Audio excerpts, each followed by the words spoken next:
क्या आपने कभी सोचा है कि दुनिया का सबसे मजबूत हीरो होना कैसा होगा? लेकिन बिल्कुल उबाऊ, मिलिए सैतामा से, वो आदमी जो एक ही पंच से किसी भी लड़ाई को खत्म कर सकता है। लेकिन क्या होता है जब ताकत अब कोई चुनौती नहीं रहती? आज के वीडियो में हम वन पंच मैन की यात्रा की पड़ताल करेंगे, जहां लड़ाइयां इंटेंस होती हैं, हास्य शानदार है और अनंत शक्ति की दुनिया में अर्थ की खोज मुख्य विषय बनती है। आंखें झपकाना मत भूलिए, पंच आने वाला है और ये जितना आप सोचते हैं उससे कहीं ज्यादा जोर से लगेगा। One punch man episode 2, the lone cyborg. दृश्य सैतामा के घर से शुरू होता है। टीवी पर रिपोर्टर कह रहा है, इस साल मच्छर के प्रकोप का कारण क्या हो सकता है?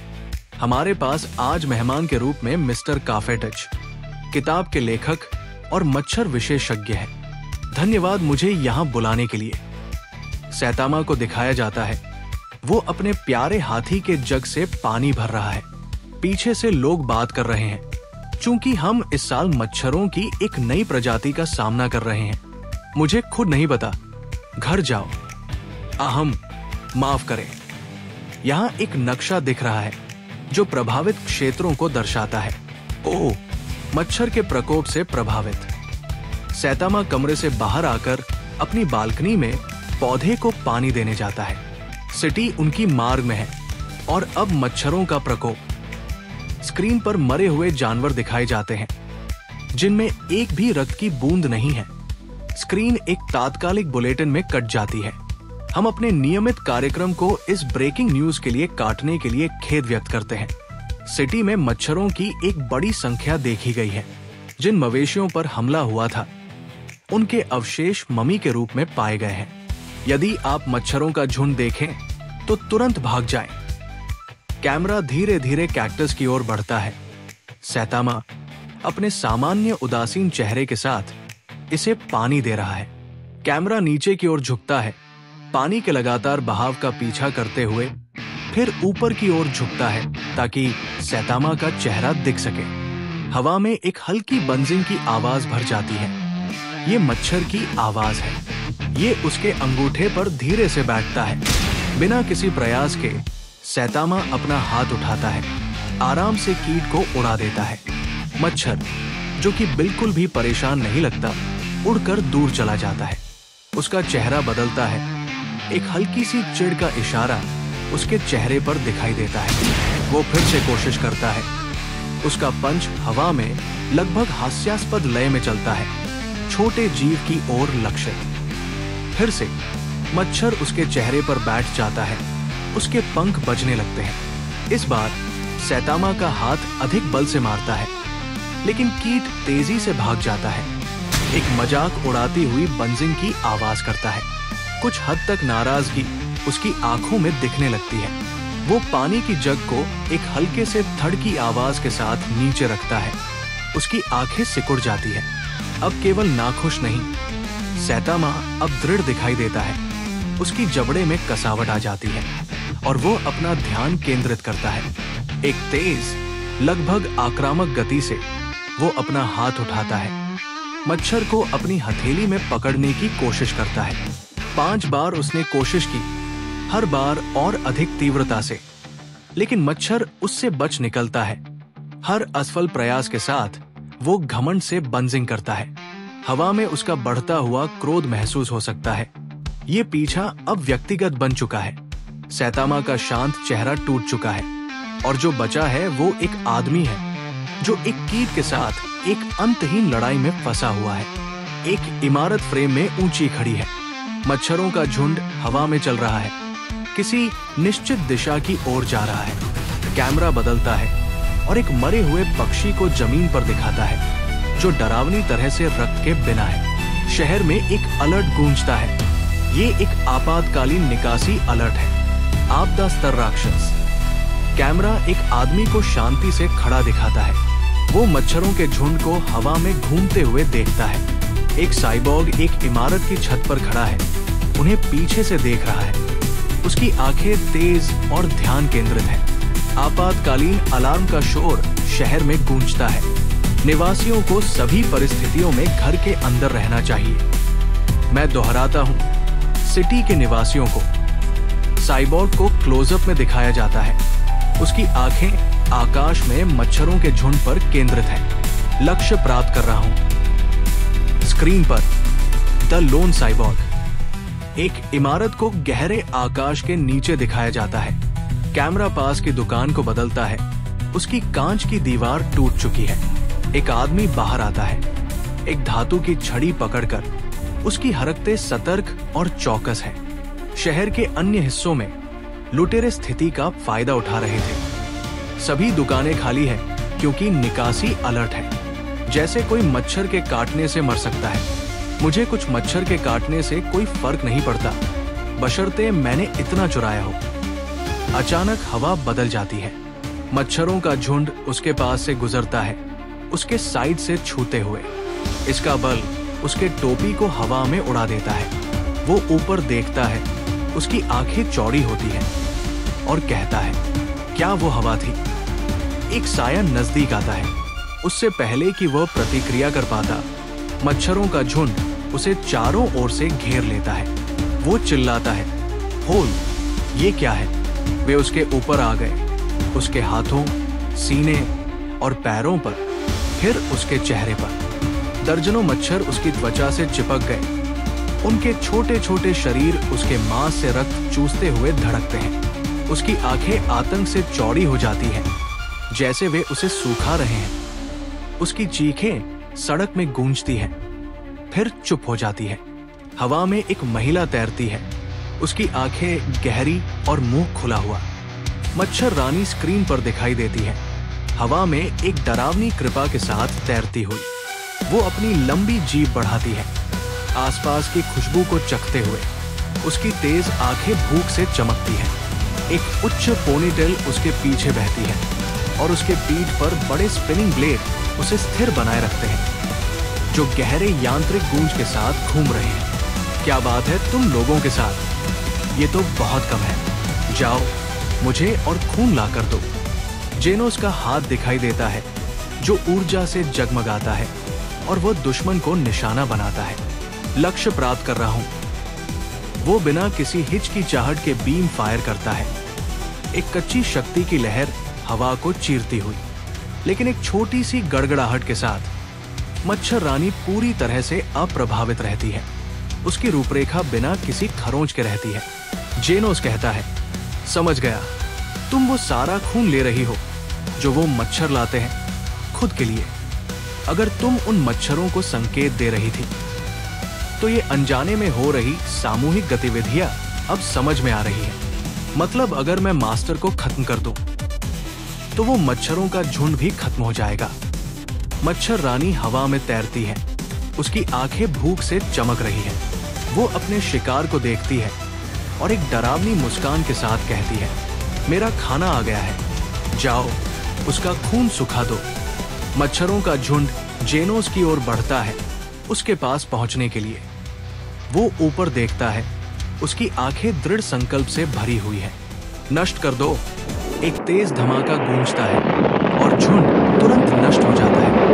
हवा साफ हो जाती है, जैसे मच्छरों का आखिरी हिस्सा आग की लपटों में उड़कर गायब हो जाता है। मच्छर रानी हैरान होकर देखती है। उसकी आंखें चौड़ी हो जाती है, जैसे कि झुंड को खत्म होते हुए देख रही हो। जेनोस का हाथ दिखाया जाता है, स्थिर और तैयार। उसकी अंगुलियां अभी भी ऊर्जा से जगमगाती हैं। मैं तुम्हें खत्म करने वाला हूं, मत रहना। वो हल्की सी हंसी हंसती है, एक चिढ़ाने वाली आवाज जो हवा में गूंजती है। तुम मुझे खत्म करने वाले हो, करके दिखाओ। एक तेज ताली के साथ कैमरा सैतामा पर शिफ्ट होता है, जो संतुष्ट दिखता है। सोचता है कि उसने आखिरकार इसे समझ लिया है। क्या मैंने इसे पकड़ लिया? लेकिन इससे पहले कि वो पूरी तरह से प्रतिक्रिया कर पाता, मच्छर बिना किसी परेशानी के फिर से उसके सामने उड़ाता है, बिना छुआ हुआ।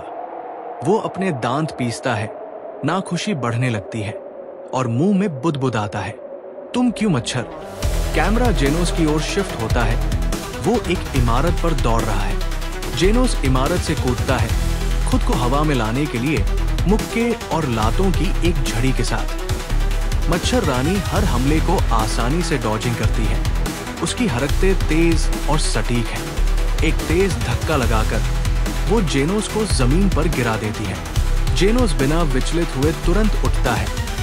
उसका शरीर ऊर्जा से भरा हुआ है, जैसे वो उसे एक शक्तिशाली आग की लहर की ओर तैयार कर रहा हो। नष्ट कर दो। मच्छर रानी आसानी से आग की लहर को चकमा देती है। उसकी शरीर हवा में आसानी से घूमती है, जैसे वो जेनोस के पास सीधे जा रही हो।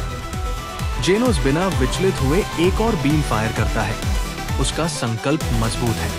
हर विस्फोट सटीकता के साथ फेंका जाता है, लेकिन रानी लगातार नजदीक आ रही है, हर गुजरते क्षण के साथ। मच्छर रानी जेनोस के हाथ को अपनी सींग से लपेट लेती है, उसे सहजता से फंसाते हुए। एक तेज और क्रूर गति से वो उसका हाथ शरीर से अलग कर देती है, जिससे जेनोस दर्द से पीछे हटता है। वो मुस्कुराती है और जेनोस को टूटी हुई हाथ दिखाई देती है। क्या मुझे तुम्हारे पैर अगले में काटने चाहिए? इसके बाद वो महसूस करती है, असहज होती है और उसकी नजरें पैरों पर जाती है, जो घुटने से कटे हुए हैं। क्या मेरे पैर कहाँ गए? जेनोस मच्छर रानी के पैरों को नीचे गिरा देता है। तुम अपना समय बर्बाद कर रही हो। अब वो डरी हुई दिखाई देती है। जेनोस कोई भावना नहीं दिखाता और उस पर आग का बीम फेंकता है। तुम मुझसे बच नहीं सकती। वो आकाश में ऊपर जाती है और कहती है, उस आदमी के साथ क्या है? लगता है अगर मैं ऐसा करती रही तो मारा जाऊंगी। इस शहर के लोग बचकर भाग गए हैं, लेकिन इसका मतलब ये नहीं कि मैं जंगलों में जानवरों को नहीं पकड़ सकती। खैर फिर आओ तुम लोग, अपना सारा मानव रस मेरे अंदर डाल दो। सभी मच्छर उसके चारों ओर इकट्ठे होते हैं। वो बिल्कुल उसी तरह व्यवस्थित होते हैं, जैसे कि वो हर एक के आदेश का पालन कर रहे हों। वे एक विशाल धड़कती हुई गर्भाशय का रूप लेते हैं, जिसमें मच्छर रानी केंद्र में खड़ी होती है, उस खून को सोखते हुए जो उन्होंने एकत्रित किया है। उसकी रूपरेखा एक अजीब खौफनाक ऊर्जा से चमकती है। जेनोस जमीन पर पड़ा हुआ है, उसकी आंखें उस पर केंद्रित है, जैसे वो उसे हवा में घेर चुकी हो और मच्छर उसी के आदेश पर बढ़ रहे हो। मच्छर रानी खून को सोखती है। उसका शरीर अंधेरे और दूसरे दुनिया जैसी शक्ति से धड़क रहा है। बहुत ज्यादा अगर वो पूरे शहर से खून इकट्ठा कर रही है, या शायद एक बड़े स्तर पर, तो इसका मतलब ये नहीं कि वो खून को केवल भोजन के रूप में ले रही है। लगता है मुझे इसे अब खत्म कर देना चाहिए, एक बार और हमेशा के लिए। जेनोस बस अपनी आग की लहर को छोड़ने ही वाला था, जब सैतामा की आवाज अचानक उसके पीछे से गूंजती है। वो चिल्लाते हुए आ रहा है, मच्छर अब पीछा करते हुए। उसके हाथ में मच्छर रिपेलेंट की एक कैन है, जिसे वो उसकी ओर स्प्रे करता है। रुको, तू कमीना, मैं तुझसे निपटने वाला हूं। जेनोस अस्थायी रूप से विचलित सैतामा को हैरान होकर देखता है। ये मूर्ख आदमी क्या कर रहा है? सैतामा रुककर कहता है, ये मेरे मुंह में है। आसमान में मच्छरों का गर्भाशय देखता है। वो वहां क्या घुमड़ रहा है? हाँ, मच्छर। ए वाह! जेनो सैतामा से कहता है, तुम हाँ आश्रय तलाशो। वो झुंड सचेत है, वे तुम्हें देखते ही हमला कर देंगे। यहां से जाओ। मस्कीटो क्वीन हंसती है और मच्छरों से हमला कर देती है। हर तरफ सिर्फ तबाही ही तबाही है। लगता है इससे मुझे ही निपटना होगा। जेनो फायर बीम छोड़ता है। जमीन आग से तप उठती है। वो कहता है, मुझे पता था कि 500 मीटर तक कोई नहीं होगा। फिर उसे याद आता है, वो आदमी साइटामा खड़ा है, एक साधारण शरीर और चेहरे पर हल्की सी मुस्कान के साथ। जेनोस हैरान रह जाता है। तभी एक आवाज आती है। वो और भी ज्यादा शक्तिशाली लगने लगी है। दोनों उसे देख रहे हैं। वो कहती है, देखो मैं कितनी शक्तिशाली हो गई हूं। एक पल में प्रकाश की गति से चलती हुई मच्छर रानी उनके बीच की दूरी को बंद कर देती है। एक तेज गति से वो जेनोस के पेट को काट देती है, एक गहरा घाव छोड़ते हुए। फिर एक शक्तिशाली फेंक के साथ वो उसे हवा में उछाल देती है। तुम ऐसे घूंसे से मच्छर को नहीं मार सकते। जेनोस पर हमला करती है निर्दयता से। फिर वो कहती है, कितना नाजुक। समझ गया मैं, जितना अधिक खून वो समाहित करती है उतनी ही उसकी शारीरिक क्षमताएं बढ़ती है। वो हवा में लड़ाई का आनंद ले रही है। अगला, मैं तुम्हारा सिर उड़ा दूंगी। जेनोस गिरता हुआ। मैंने पूरी तरह से उसे हल्के में लिया। यहां मेरे पास कोई मौका नहीं है, सिर्फ आत्मविनाश का रास्ता है। माफ करना डॉक्टर। मच्छर रानी हंसती है। उसकी डरावनी हंसी हवा में गूंजती है। लेकिन इससे पहले कि वो कुछ कर सके, सैतामा फ्रेम में प्रवेश करता है। साधारण सामान्य घूंसा मारकर वो उसे हल्के से प्रहार करता है। प्रहार की ताकत उसे इमारत में धकेल देती है। उसका शरीर दीवारों के बीच एक जोरदार धमाके के साथ टकराता है। जेनोस चौंक जाता है। सैतामा निर्दोष मुस्कान के साथ कहता है, मच्छर, वे कितने परेशान करने वाले होते हैं। जेनोस जमीन पर गिरकर सैतामा को देखता है। वो कहता है, रुको वहां। सैतामा पीछे मुड़कर देखता है। हाँ, कृपया अपना नाम बताइए। ओह, ये सैतामा है। मैं आपका शिष्य बनना चाहता हूँ। ओह, ठीक है।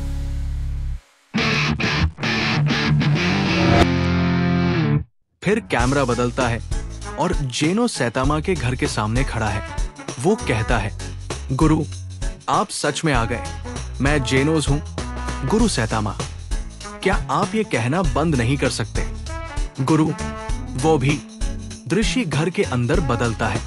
सैतामा कहता है, ये पियो और जाओ। मैं शिष्य नहीं चाहता। हाँ, तुम्हारा घाव कैसे गायब हो गया? खैर, मेरा शरीर ज्यादातर मशीन है, तो जैसे ही मेरे पास स्पेयर पार्ट्स होते हैं। तुम कितने अजीब हो। तुम किस तरह के स्पेयर पार्ट्स इस्तेमाल करते हो गुरु? मैं कोई नहीं इस्तेमाल करता। हाँ, तो फिर ये जो त्वचा रंग का कवच तुम्हारे सिर पर है, वो क्या है? नहीं, वो मेरी अपनी त्वचा है। लेकिन इसका मतलब है कि तुम बहुत कम उम्र में ही गंजे हो गए हो। तो मैं गंजा हूं। तुम्हारा क्या मतलब है? क्या मामला है तुम्हारा? तुम मेरे समस्या के बारे में पूछ रहे हो। तुम मेरी कहानी सुनने के लिए तैयार हो? नहीं, मुझे ठीक है। 15 साल तक मैं एक इंसान था, मांस और खून के साथ। लेकिन 4 साल पहले, क्या तुम मुझे सुन भी रहे हो? मैं अपने परिवार के साथ एक शांत और खुशहाल जीवन जी रहा था, इस दुखद दुनिया में रहते हुए। तब एक दिन एक अस्थिर साइबॉर्ग ने बगावत की और हमारे शहर पर हमला कर दिया। उसकी बदलाव प्रक्रिया में कुछ गलत हो गया था, जिससे मस्तिष्क में गड़बड़ी हुई और हमारे शहर का पूर्ण रूप से विनाश हो गया। पार्क, स्कूल, इमारतें, मेरा घर और मेरे परिवार की जिंदगियां। मैं चमत्कारिक रूप से बच गया, लेकिन मैं अपने शहर के खंडहरों में अकेला रह गया। एक कमजोर 15 साल का बच्चा अपनी ताकत के अंतिम स्तर पर। तभी डॉक्टर कुसेनो मेरे पास से गुजर रहे थे। डॉक्टर कुसेनो एक मिशन पर थे ताकि वे बागी साइबॉर्ग के द्वारा किए गए अपराधों को रोक सके। वो एक सच्चे वैज्ञानिक थे। मैंने उनसे मेरी सर्जरी करने की विनती की और इस तरह मैं एक सच्चे साइबॉर्ग के रूप में पुनर्जन्म ले चुका था। और मैंने डॉक्टर कुसेनो से वादा किया कि एक दिन मैं उस बागी साइबॉर्ग को नष्ट करूंगा। सैतामा समझ गया, जेनोस नहीं रुकेगा। 4 साल हो चुके हैं और जब मैं 19 का हुआ, तब मैं शहर शहर घूमकर बुराई को समाप्त करता रहा। मैंने अनगिनत राक्षसों और बुरे संगठनों को नष्ट किया, लेकिन मुझे कभी भी उस बागी साइबॉर्ग का कोई सुराग नहीं मिला, जिससे मैं चिढ़ और अधीर हो गया। मैंने उस बागी साइबॉर्ग के भ्रम का पीछा करते हुए बुराई के खिलाफ खड़ा हो गया। और जब वो मच्छर राक्षस एक सप्ताह पहले आया, मैं पूरी तरह से तैयार नहीं था, क्योंकि मुझे यकीन था कि मुझे कोई भी नहीं हरा सकता सिवाय उस बागी साइबॉर्ग के। और मैंने बिना दुश्मन की जानकारी जुटाए बिना ही एक बेतुका हमला किया। और बाकी इतिहास है। राक्षस की छिपी हुई क्षमता ने मुझे चौंका दिया। और अगर आप ना होते सैतामा सर, तो मैं निश्चित रूप से हार गया होता। मैं अपना जीवन आपका आभारी हूँ। ये मेरा कर्तव्य है कि मैं इस जीवन को संजो कर रखूं, जिसे डॉक्टर कुसेनो ने एक बार बचाया था। और अब जब ये जीवन आपसे बचाया गया है, तो मुझे ये कर्तव्य और भी ज्यादा मजबूती से निभाना है। मुझे इसे किसी भी कीमत पर संजो कर रखना है, जब तक मैं उस बागी साइबॉर्ग को नष्ट नहीं कर देता। इसलिए मुझे एक सच्चे साइबॉर्ग के रूप में बुराई से लड़ते रहना है, जब तक मैं उससे नहीं मिलता। मुझे इसके लिए और ताकत बनानी होगी। पिछले सप्ताह जब मैंने देखा कि आप कैसे लड़े, मुझे एहसास हुआ कि मुझे आपका छात्र बनना होगा। अगर मैं उतना ताकतवर होता। सैतामा संघर्ष करते हुए, मेरे पास एक पुराना दुश्मन है जिसे मुझे हराना है, मास्टर सैतामा। ये लड़ाई सिर्फ मेरे बारे में नहीं है, ये मेरी ग्रीन नगर और डॉक्टर कुसेनो के बारे में भी है। मुझे पता है कि मैं अब भी अपरिपक्व हूं, लेकिन मुझे इस महान बुराई को खत्म करने के लिए पर्याप्त ताकत चाहिए। डॉक्टर कुसेनो थे। सैतामा तेज आवाज में, बस करो मूर्ख, 20 शब्दों में संक्षेप करो, वरना। कैमरा जंगल में शिफ्ट होती है। मच्छर लड़की हारी, और एक ही हमले में एक वैज्ञानिक को कमरे में कुर्सी पर बैठे खुद से बात करते हुए दिखाया गया। खैर, वो एक प्रोटोटाइप थी आखिरकार। वो कंप्यूटर इमेज खोलता है। क्यों वो नग्न है मुझे नहीं पता, कोई बात नहीं। वो एक अच्छा नमूना बन सकता है। हम उसके शरीर की जांच करेंगे, भले ही हमें इसे जबरदस्ती करना पड़े। टी शर्ट पर लिखा है 28। हमारे विकास के घर में एक निमंत्रण भेजने के लिए एक संदेशवाहक भेजो। मास्टर, मेरी संक्षेप तैयार है। कैमरा सैतामा के घर में शिफ्ट होती है। जेनोस पूछता है, मुझे सिखाओ, तुम जैसी ताकत कैसे प्राप्त करूं? जेनोस, हाँ, तुम्हारी उम्र क्या है? 19। तुम जवान हो, तुम जल्दी ही मेरी ताकत को पार कर सकते हो। क्या यह सच है? मैं लगभग 25 का हूं, लेकिन मैंने अपनी ट्रेनिंग मेरे 22वें साल की गर्मी में शुरू की थी। मैं तुम्हें सिखा सकता हूं, लेकिन ये आसान नहीं होगा। क्या तुम साथ रह पाओगे? हाँ, कुछ उच्च गति से आ रहा है। ये आ गया। क्या? बगमैन अचानक सैतामा के कमरे में जोर से क्रैश होते हुए प्रवेश करता है। मलबा उसके चारों ओर गिरता है। मेरा नाम है क्या? सैतामा एक हल्के, बिना किसी प्रयास के घूंसे से बग मैन के सिर में प्रहार करता है। प्रभाव इतना सटीक और हल्का था कि बग मैन की आंखें बाहर निकल जाती हैं और उसका सिर जोर से फट जाता है, जिससे वो मृत हो जाता है। मेरे छत की क्षति का भुगतान करो। बाकी दोनों बाहर से देख रहे हैं। अरे क्या? कमाक्योरी ने हमें अंदर हराया, लेकिन लगता है कि वो डाउन है। मैं उसे अपनी टेलीपैथी पावर से महसूस नहीं कर पा रहा हूं। क्या मुझे लगा था वो मजबूत लोगों में से एक था। कैमरा शिफ्ट होती है सैतामा के घर। जेनोस कहता है, 2 और बाहर मास्टर, मैं इसका ध्यान रखता हूं। जेनोस पहुंचने से पहले सैतामा उन्हें धकेलता है। उनका सिर जमीन में दफन होता है और उनके पैर हवा में होते हैं। तुमने मेरी छत को बर्बाद कर दिया। ओह, कोई बात नहीं, दोबारा रास्ता इस्तेमाल करो। Crying out loud. कोई सैतामा को जमीन में खींचता है, सिर बाहर रह जाता है, बाकी शरीर पृथ्वी में दफन होता है। मास्टर, ओह, कोई बात नहीं, मैं घास के पौधे जैसा महसूस कर रहा हूं। उच्च ऊर्जा का पता चला। पीछे से कोई आता है। जेनोस कहता है, एक साइबॉर्ग। क्या हो सकता है? आप लक्षित नहीं हैं। क्या? ये क्या है? मैं देख नहीं पा रहा। जेनोस उस साइबॉर्ग पर हमला करता है। तुम मेरी राह में हो, मैं तुम्हें कुछ सवाल पूछना चाहता हूं। गोरिल्ला साइबॉर्ग ने हमला किया।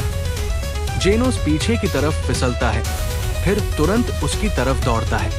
गोरिल्ला अपनी ताकतवर बाजू से वार करता है, लेकिन जेनोस उसे दोनों हाथों से रोक लेता है। कैमरा सैतामा की तरफ कट होता है, जो अब भी जमीन के नीचे फंसा है। लायन किंग की हंसी हवा में गूंजती है और कैमरा उसकी शानदार शाही रूप में ऊपर की ओर शिफ्ट होती है। जैसे वह जोर से हंसी में गूंजता है। तो ये कैसा महसूस होता है फंसा हुआ होना? अच्छा किया ग्राउंड ड्रैगन, ग्राउंड ड्रैगन प्राणियों को स्क्रीन पर दिखाया जाता है जिन्होंने सैतामा को जमीन में खींचा। हम उसे लड़ा नहीं सकते थे। जेनोस पीछे मुड़कर कहता है, मास्टर। दूसरा साइबोर कहता है, तुम्हारे पास मुझसे नजरें नहीं हटा सकते। वो जेनोस की ओर बढ़ता है। तुम्हारी हिम्मत है। जेनोस अपनी शक्तिशाली आग की किरण छोड़ता है, लेकिन उसका कोई असर नहीं होता। साइबोर्ग लपटों से बाहर निकल आता है। अनभिज्ञ, उसका चेहरा शांत है। वो आगे बढ़ते हुए कहता है, मैं हाउस ऑफ इवोल्यूशन के विज्ञान का अंतिम परिणाम हूं। आर्मर्ड गोरिल्ला, तुम्हारे हमले व्यर्थ हैं। हाउस ऑफ इवोल्यूशन कहते हो, ये मेरे मास्टर से क्या लेना देना है? ये तुम्हारे लिए कोई मामला नहीं है।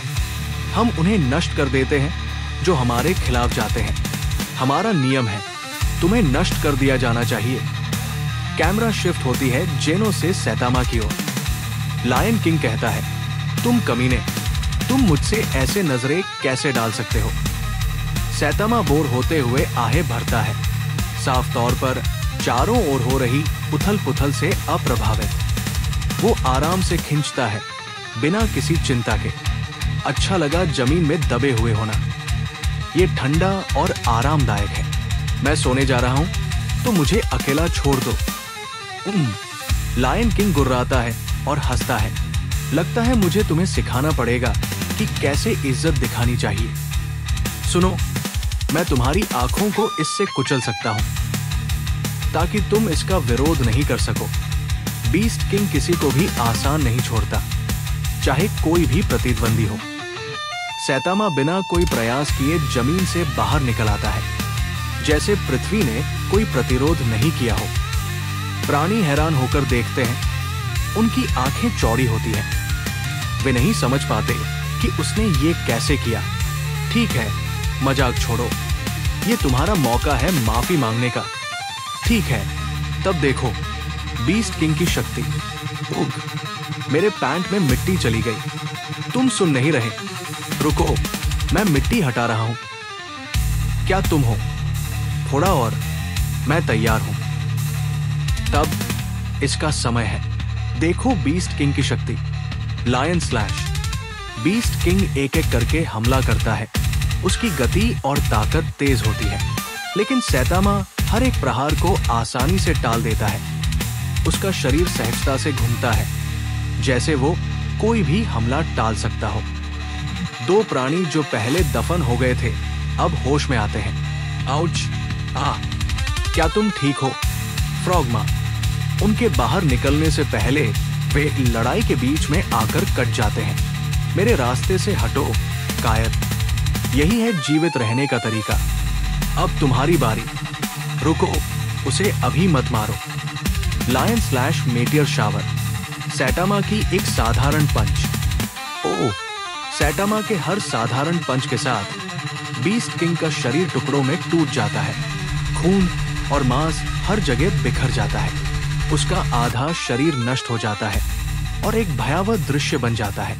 सैटामा अपना सिर आखिरी बची हुई बीस्ट की ओर घुमाता है, जो डर से कांप रहा है और बचने के लिए दौड़ने की नाकाम कोशिश करता है। ये हमारी डील नहीं थी। हमें पीछे हटना होगा और फिर से एकजुट होना होगा। तभी सैटामा उसकी सामने जमीन में दिखाई देता है। पकड़ लिया। वो पका हुआ है, कोई रास्ता नहीं। सैटामा जेनोस की ओर देखता है। उसकी लड़ाई के बाद विनाश ज्यादा नहीं हुआ था, लेकिन मेरे सवालों का जवाब दो या तैयार हो जाओ समाप्त होने के लिए। ये तुम्हारा कॉल है। तुम ही समाप्त किए जाने वाले हो। मूर्ख! मेरी क्षमताएं हाउस ऑफ इवोल्यूशन में तीसरी सबसे बेहतरीन है। तुम तो बीस्ट किंग, हमारे दूसरे बेहतरीन को भी इतनी सीमित क्षमताओं से हरा नहीं सकते। अपनी हार को स्वीकार करो। सैटामा बीस्ट किंग की आंखें दिखाता है। इस आदमी के बारे में बात कर रहे हो। तुमने सुना था। मुझे माफ कर दो, मैं तुम्हें सब कुछ बताऊंगा। बस मुझे जाने दो। क्या हो गया है तुम्हें? तुम पहले बहुत चुप थे। मुझे माफ कर दो, मैं दिखावा कर रहा था। एपिसोड खत्म होता है। लैब दिखाया जाता है। सभी वही लोग लैब में हैं। यानी ये सभी क्लोन हैं। ये क्या मतलब है? हमारे हत्यारे खत्म कर दिए गए, ऐसा क्यों हुआ? अभी निष्कर्ष पर मत पहुंचो, जल्दी कुछ जवाब प्राप्त करो। ये गलती हो सकती है। कौन था वह? हमें नहीं पता। मैं देखूंगा। सावधान रहना। ये हंगामा क्या है? यहाँ एपिसोड खत्म होता है। अगला एपिसोड। दूसरी ओर वैज्ञानिक की सनक। Here's the Mosquito Girl with next preview. Next is about a story of my hometown. I was born in. Out of time already. Alright then. Coming up in the third episode of One Punch Man. The obsessive scientist. I wonder who that scientist is.